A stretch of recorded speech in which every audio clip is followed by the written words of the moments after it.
प्रिय छात्र छात्राओं और परीक्षार्थियों, आपका हमारे YouTube चैनल पर स्वागत है।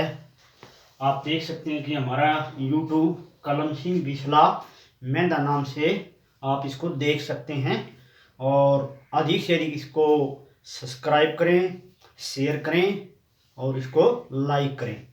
और देखेंगे हम आज आपको अक्षांश रेखा और देशांतर रेखाओं के बारे में बताएंगे कि अक्षांश रेखाएं और देशांतर रेखाएं क्या होती हैं।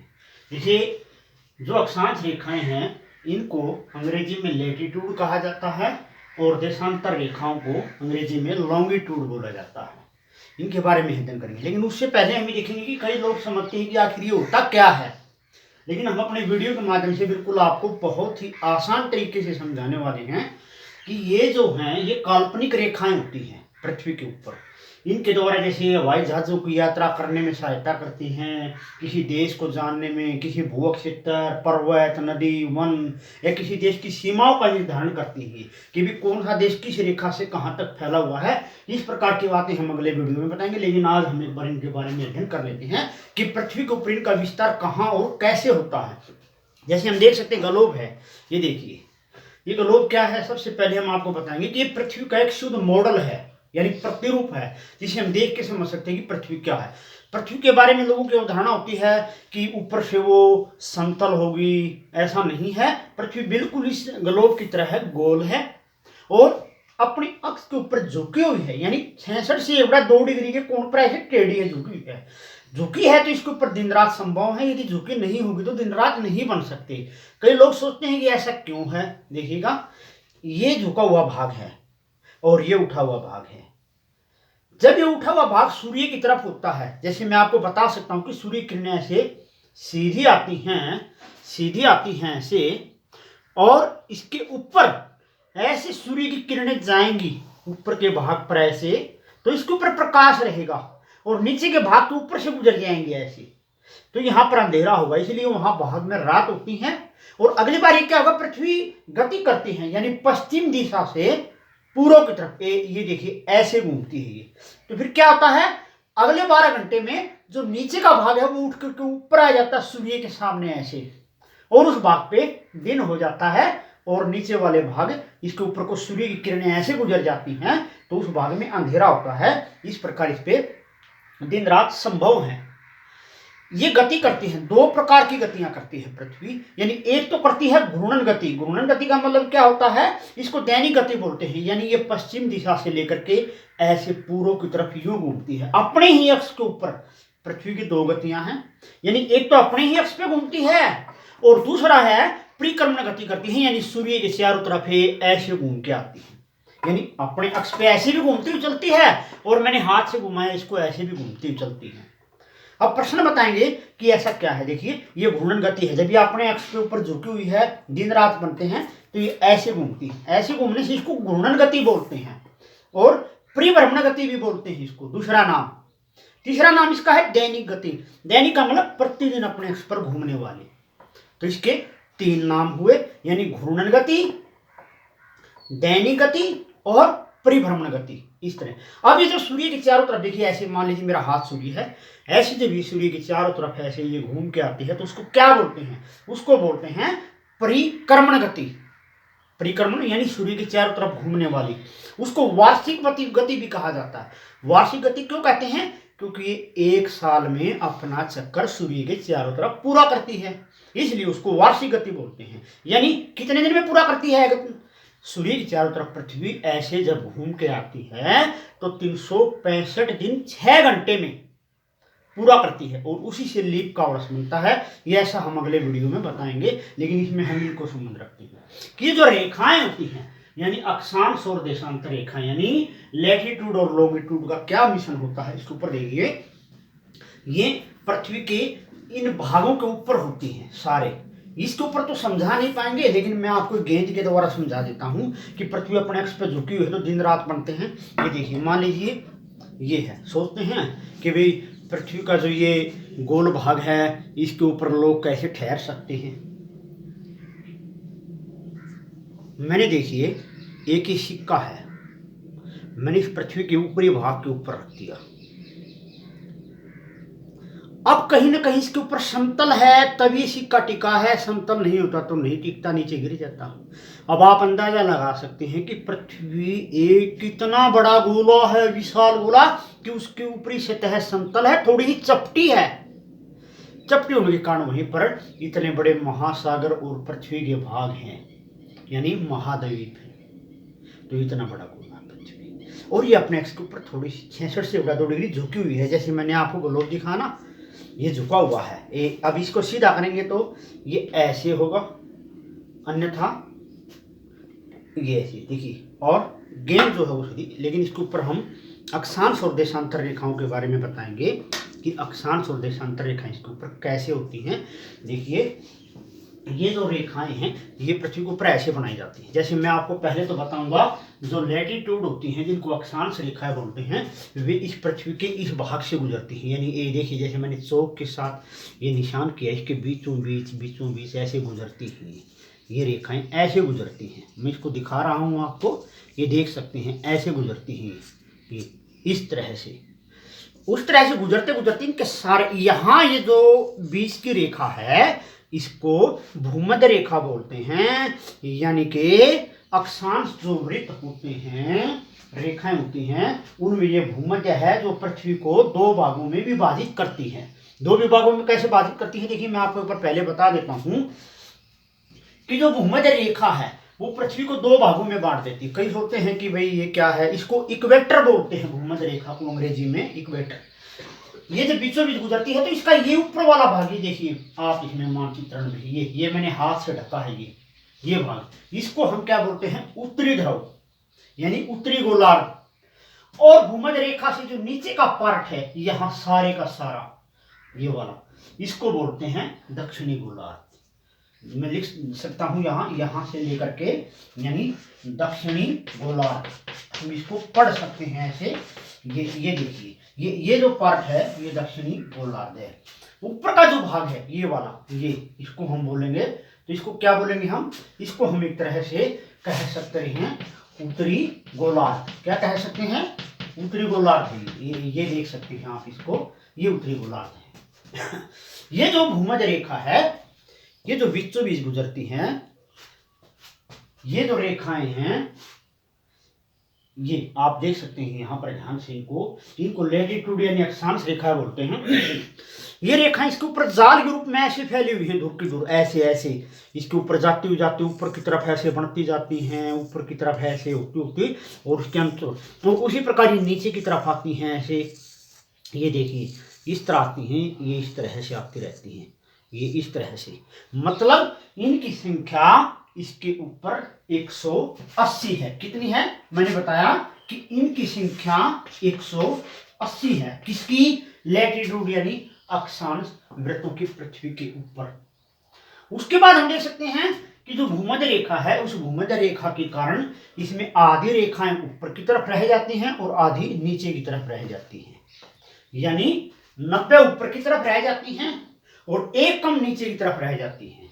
यानी 90 प्लस 90 कितना हुआ, 180 हुआ। ये देख सकते हैं हम, यानी ये रेखा इस तरह से है।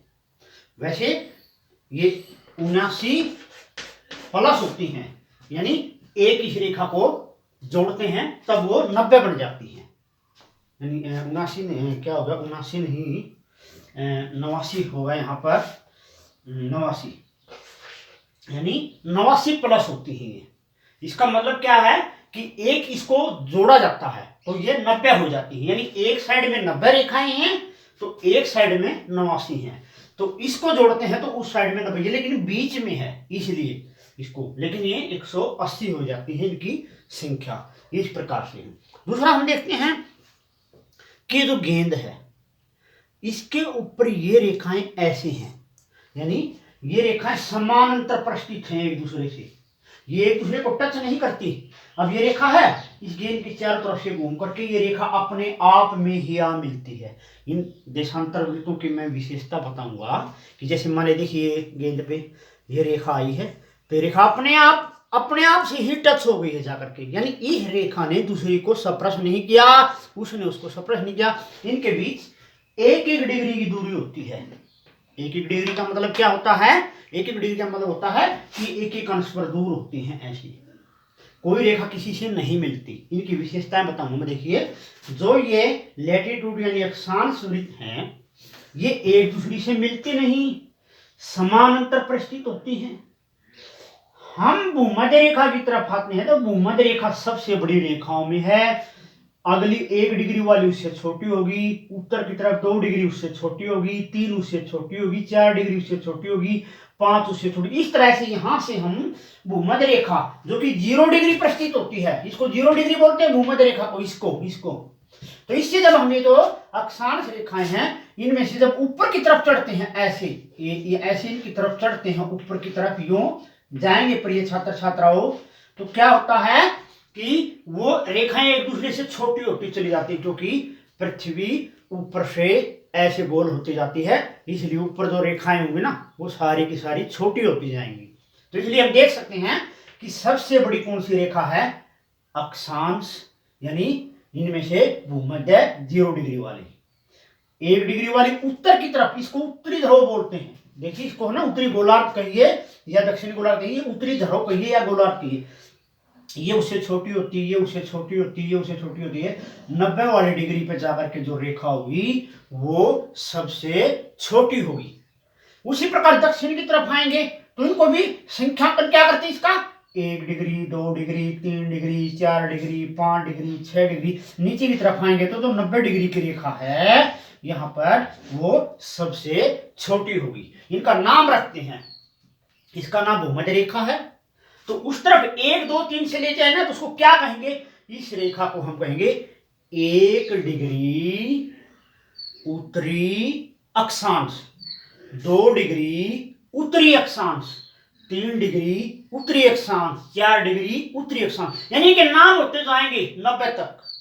नीचे वाली में नाम क्या होंगे, इनका होगा 1 डिग्री दक्षिणी अक्षांश, 2 डिग्री दक्षिणी अक्षांश, 3 डिग्री दक्षिणी अक्षांश, 4 डिग्री दक्षिणी अक्षांश। यानी 90 तक आएंगे तो इनके नाम ऐसे होते चलते हैं। यानी इनको दक्षिण वाली को 1 डिग्री दक्षिणी अक्षांश रेखाएं कहेंगे, ऊपर वाली को दक्षिण उत्तरी अक्षांश रेखाओं के नाम से जाना जाता है। ये है जो पृथ्वी को ऐसे यानी कि उत्तर और दक्षिण 2 भागों में बांटती हैं। कौन सी रेखाएं, भूमध्य रेखाएं में, और ये रेखाएं हैं। ये रेखाएं एक दूसरे से समानांतर प्रस्थित हैं, ये एक दूसरे का स्पर्श नहीं करती। ये रेखाएं घूम के पृथ्वी के अपने आप में ही आ मिलती हैं, काल्पनिक वृत्त हैं। ये ध्यान रखें, इनकी विशेषता ये है। अब हम अगला अध्ययन करते हैं कि ये क्या होते हैं, लॉन्गिट्यूड क्या होते हैं। लॉन्गिट्यूड का मतलब होता है देशांतर रेखा। देखिए, अभी मैंने इसे गेंद के माध्यम से समझाया कि जो लैटिट्यूड है ये ऐसे हैं, लेकिन लॉन्गिट्यूड कैसे हैं, ये वाली। देखिए, ये इसमें आप देख सकते हैं अच्छे से कि ये रेखाएं ऊपर से लेकर के ऐसे नीचे की तरफ आती हैं। यहीं से दूसरी रेखा ऐसे हो जाती है, तीसरी हो जाती है, चौथी हो जाती है, ऐसे इसके ऊपर एक जाल बन जाता है रेखाओं का। यानी जो अक्षांश रेखाएं हैं और देशांतर रेखाएं हैं, ये आपस में मिलकर के इस तरह का एक जाल बना देती हैं। और इस जाल को क्या कहा जाता है, इसको ग्रिड कहा जाता है, यानी प्रक्षेप। ये थोड़ा सा शायद गलत हुआ है, ग्रिड कहा जाता है। ग्रिड का मतलब क्या होता है, अक्षांश देशांतर रेखाओं का बना हुआ जाल।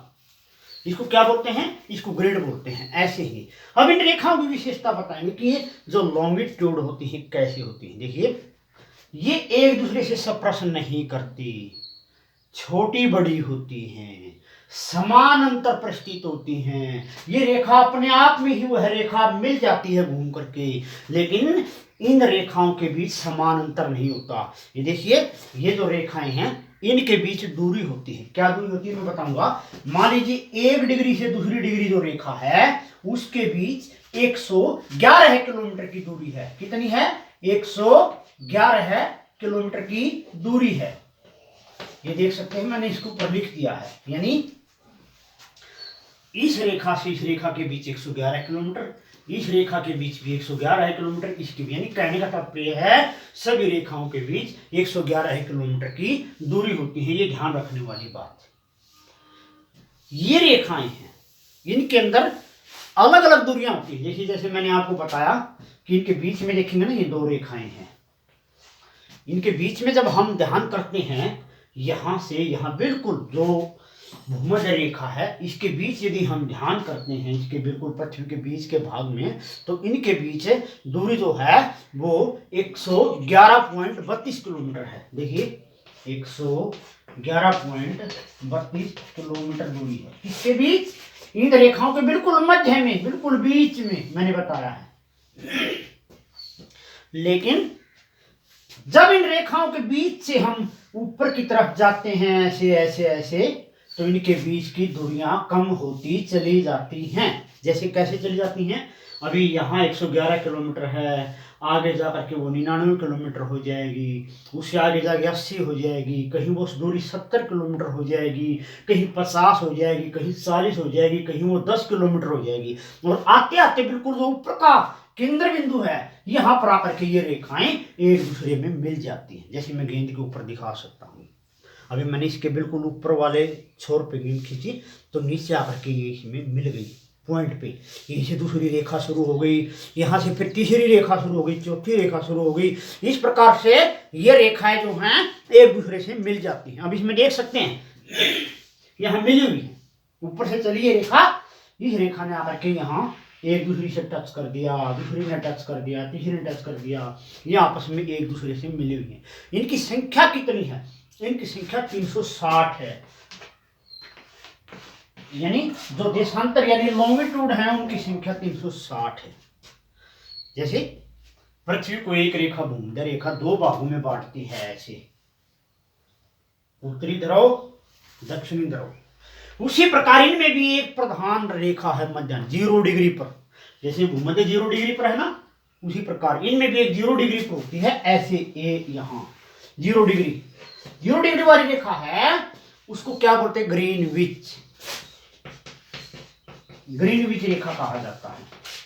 इंग्लैंड में एक वेधशाला है ग्रीनविच, वहां से ये गुजरती है, इसलिए इसका नाम ग्रीनविच रख दिया गया। इस 0 डिग्री रेखा देशांतर को ग्रीनविच के साथ साथ इसको 0 डिग्री देशांतर भी बोलते हैं, यानी लॉन्गिट्यूड। और इसी से पूरे विश्व का जो समय है वो निर्धारित होता है। समय क्या होता है, समय रेखाएं क्या होती है, तिथि रेखाएं क्या होती है, वो हम अगले वीडियो में आपको बताने वाले हैं, समझेंगे कि वो क्या चीजें। लेकिन अभी हम इसके ऊपर फोकस कर रहे हैं, देशांतर के ऊपर। देखिए मैंने बताया कि इनके बीच की दूरी 111.32 होती है, ऊपर की तरफ जाते दूरी कम हो जाती है, नीचे की तरफ आएंगे तो दूरी कम हो जाती है। ये अंतिम बिंदु पे आकर के एक दूसरे से स्पर्श करती हैं। इनका आकार छोटा बड़ा नहीं होता, ये समान आकार। ये रेखा यहां से जितनी बड़ी है तो ये रेखा भी उतनी ही बड़ी है, ये भी उतनी बड़ी है, ये भी उतनी बड़ी है। कहने का मतलब है कि जो देशांतर लॉन्गिट्यूड हैं वे आकार में बराबर होती हैं, एक दूसरे से स्पर्श करती हैं, काल्पनिक हैं, इनके बीच की दूरी कम ज्यादा होती है। ऊपर की तरफ जाएंगे तो दूरी कम हो जाती है, अंदर इनके बीच में दूरी ज्यादा होती है। ये देखिए इनकी संख्या 360 है। 360 का मतलब क्या है कि इनमें से 180 रेखाएं जो इसमें, ये जो 0 डिग्री की रेखा है 180 इसमें किस तरफ होती है, इसमें बांट लेंगे दो भागों में। देखिए जैसे पृथ्वी घूमती है ना, ऐसे ये तो एक जो मैंने बताया ग्रीनविच वाली रेखा पृथ्वी के बीच ऐसे ऊपर से दो भागों में काटती है पृथ्वी को, यूं नीचे की तरफ ये दो भागों में काटती है। मैंने अभी बताया ना इसको आपको कि 0 डिग्री जो भूमध्य रेखा वो तो पृथ्वी को ऊपर नीचे दो भागों में काटती है ऐसे, यानी दो गोले बना देती है, एक नीचे एक ऊपर। उसको नीचे वाले को दक्षिणी गोलार्ध बोल देते हैं, ऊपर वाले को उत्तरी गोलार्ध बोल देते हैं। उसी प्रकार जो ग्रीनविच है 0 डिग्री देशांतर, वो भी पृथ्वी को दो भागों में ऐसे काटती है, यानी एक गोला उस तरफ काट देती हैं और एक गोला उस तरफ काट देती हैं। जो उस साइड का गोला है ना प्रिय विद्यार्थियों, उसको क्या बोलते हैं, उसको पश्चिमी गोलार्ध बोलते हैं, यानी पश्चिमी भाग। और उस साइड वाला है जो आधा इस रेखा ने ऐसे काटा है, उसको बोलते हैं पूर्वी भाग, यानी पश्चिम और पूर्व दो भागों में बांटती है। कौन सी? ग्रीनविच रेखा 0 डिग्री, जो कि इंग्लैंड के पास, इंग्लैंड में लंदन के पास से गुजरती है।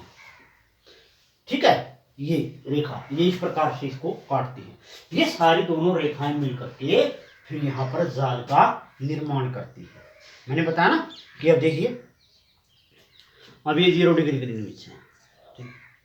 ये रेखाएं जो हैं, इस रेखा से परली साइड गिनेंगे तो 1 2 3 4 5 करके इनकी संख्या 180 है।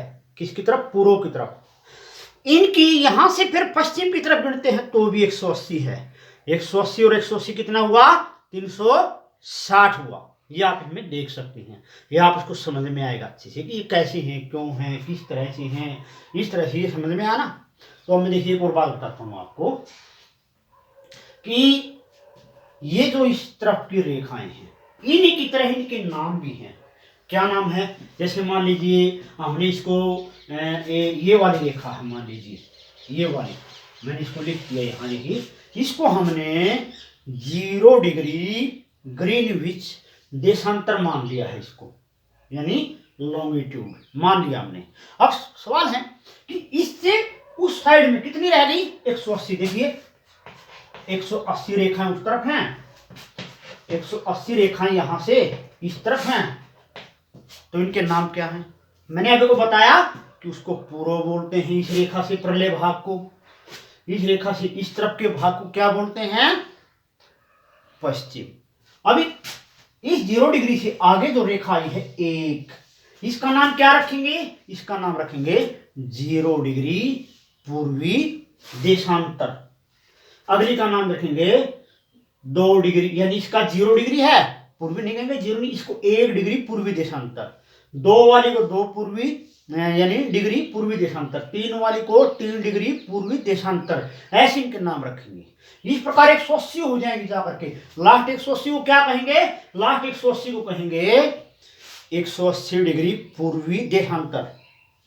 ऐसे इस साइड वाली है जो, इनका नाम क्या रखेंगे? जैसे जो 0 डिग्री ग्रीनविच है, इससे अगली जो रेखा है 1 नंबर की, इसको बोलेंगे 1 डिग्री पश्चिमी देशांतर। 2 डिग्री पश्चिमी देशांतर, 3 डिग्री पश्चिमी देशांतर, 4 डिग्री पश्चिमी देशांतर, 5 डिग्री पश्चिमी देशांतर, यानी 180 तक आ जाएंगे। उनके नाम लास्ट वाले क्या नाम होगा? 180 डिग्री पश्चिमी देशांतर। यानी उनके नाम हैं ऐसे होते हुए।